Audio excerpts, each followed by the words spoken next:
나 요즘 간이라는 말만 들어도 마음이 불편해. 참 이상하지? 왜 이제야 모든 게 이렇게 맞아떨어지는 걸까? 짧은 한마디 속에 담긴 묘한 불안감. 지은호는 어느새 자신이 누군가의 계획 안에서 움직이고 있었다는 사실을 조금씩 깨닫고 있었습니다. 한때 진짜 엄마라고 믿었던 고성희의 눈물, 그 다정한 손길이 이제는 차갑게 조작된 그림처럼 느껴지기 시작하였습니다. 내가 다 버리고 나올게 미안해. 고성희의 단 한 줄의 문자. 그러나 그 한 줄이 모든 관계를 뒤흔들었습니다. 순진하게 믿고 순수하게 따르던 생모의 사랑이 사실은 간 이식을 위한 계산된 접근이었다는 진실 앞에서 은호는 무너져 내릴 수밖에 없었습니다. 그녀의 혼란을 처음 알아챈 사람은 이지혁이었습니다. 클라이언트로 만난 생모, 그리고 바로 이어진 간 이식 제안. 너무 완벽하게 맞지 않니? 그의 말은 짧았지만 묵직하였습니다. 그 한 문장이 은호의 머릿속을 떠나지 않았고 그때부터 은호는 모든 장면을 되짚어보기 시작하였습니다. 처음 만났던 날의 따뜻한 미소, 그 눈물 어린 사과, 그리고 자신을 꼭 끌어안던 품. 그 모든 것이 하나의 연극이었다면 그 사랑은 도대체 무엇이었을까요? 그러던 어느 날 은호의 휴대폰에 한 통의 문자가 도착하였습니다. 검사 결과 적합 판정입니다. 순간 온몸이 얼어붙었습니다. 지역의 예감은 역시나 틀리지 않았습니다.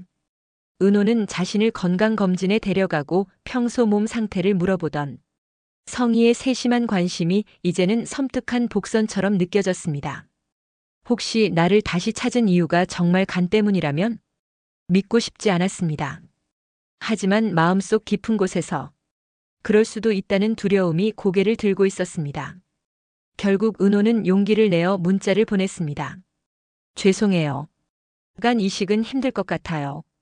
그 문자를 읽은 고성희의 표정이 한순간에 굳어졌습니다. 눈빛은 싸늘하게 식었고 입가에는 냉소가 번졌습니다. 그래. 그럼 다른 방법을 써야겠지.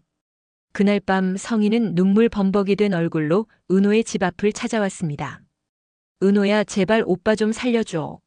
너 잃고 나서 난 그 아이 하나로 버텼어. 오빠 살리고 우리 셋이 다시 살면 안 될까? 그녀는 무릎을 꿇고 울었습니다. 한 인간으로서 거부할 수 없는 절박함이었습니다. 하지만 그 눈물의 이면에는 냉정한 계산이 숨어 있었습니다. 그 사실을 모르고 가슴이 흔들린 은호는 결국 고개를 숙이고 말았습니다. 그 장면을 우연히 목격한 사람은 정순이었습니다. 그녀는 밤새 뒤척이다가 결국 은호에게 물었습니다.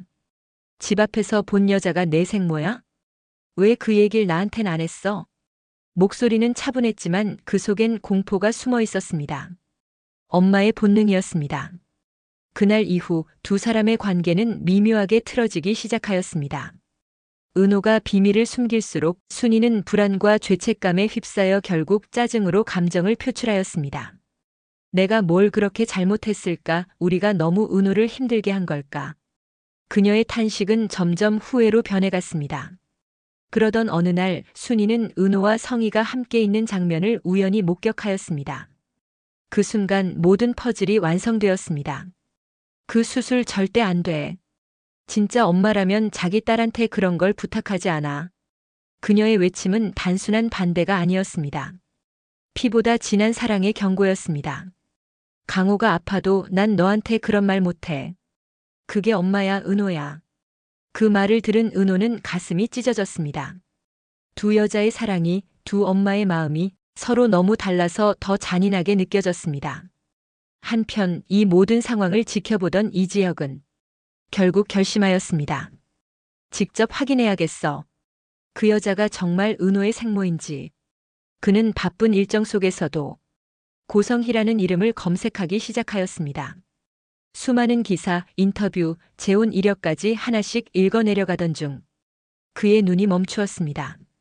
고성의 박성재 본부장의 어머니. 숨이 막혔습니다. 은호의 생모가 바로 절친 성재의 새어머니였던 것입니다. 지혁은 곧바로 전화를 걸었습니다. 성재야, 혹시 어머니가 결혼 전에 가족이 있었다는 얘기 들어본 적 있어? 아들이 하나 있었다고 들었어. 지금은 미국에 있다던데. 그 한마디가 퍼즐의 마지막 조각처럼 정확히 들어맞았습니다. 은호야, 그 사람 성재 어머니야. 숨기는 게 너무 많아. 조심해.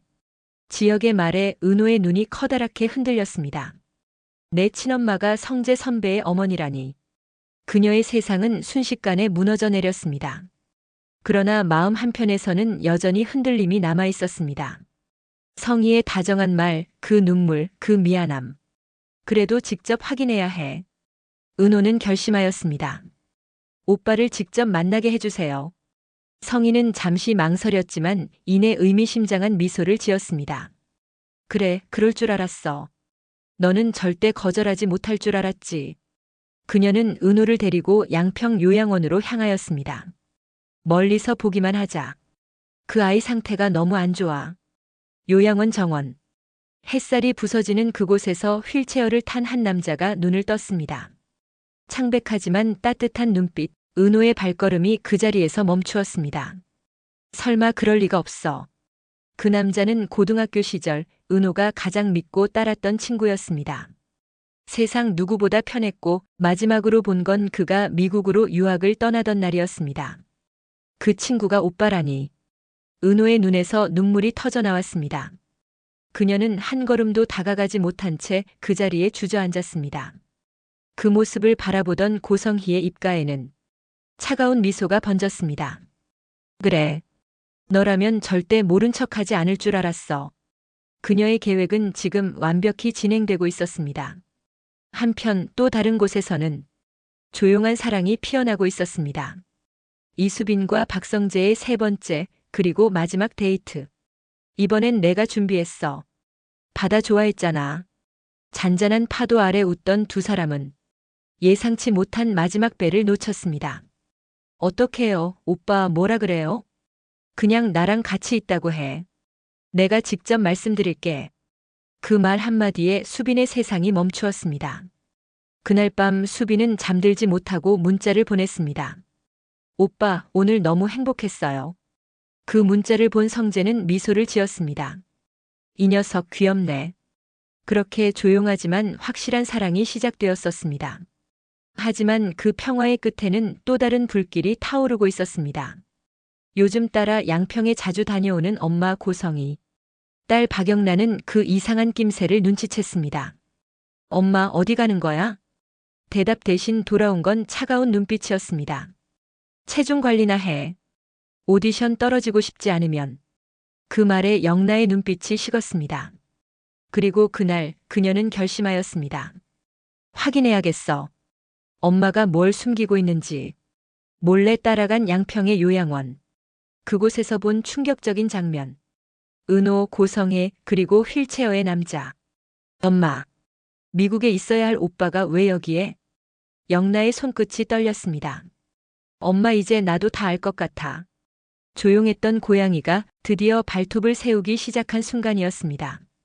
그녀의 눈빛엔 더 이상 순수함이 남아있지 않았습니다. 사랑받고 싶던 딸의 마음은 배신감으로 일그러졌고 이제 그 사랑은 복수로 변하고 있었습니다. 엄마 이제 당신이 숨긴 진실을 내가 세상에 보여줄 차례야. 고성희조차 예상하지 못한 폭풍이 서서히 다가오고 있었습니다. 피로 엮인 가족의 비밀 그리고 피보다 더 차가운 진실이 이제 세상 밖으로 드러나려 하고 있었습니다. 모든 가면이 벗겨질 순간이 다가오고 있습니다. 구독과 좋아요로 진실을 향해 나아가는 은호와 영라의 싸움을 응원해 주시기 바랍니다.